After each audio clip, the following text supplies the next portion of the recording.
Truk tronton ngawak triplek punya PT Siba Surya sudah terbalik lalu nombor jeramba di Desa Sungai Pinang 2, kilometer 59, Kecamatan Sungai Pinang, Ogan Ilir.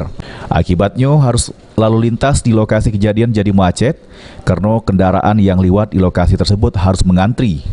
Menurut informasi yang diperoleh, truk tronton tersebut sudah mengawak muatan seberat 40 ton triplek dengan tujuan ke Jakarta.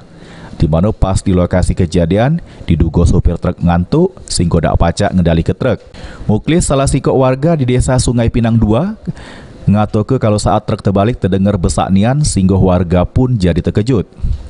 Di mana pada waktu kejadian sopir truk langsung ditolong dengan dilari ke rumah sakit. Jam 2 je dia tadi tu. Jam 2 malam. Iya. Nombor ni. Jadi nombor dah, nombor itu jelas. Suangan ya? Suangan? Iya. Mati tak sopir? Tidak. Tidak kabar. Tidak ringan, Mas. Oh. Mbak ini supaya kondisi di jalan di lokasi kejadian pacak normal lagi, polisi masih menunggu alat berat yang didatang ke dari Palembang guna mengevakuasi truk tronton tersebut.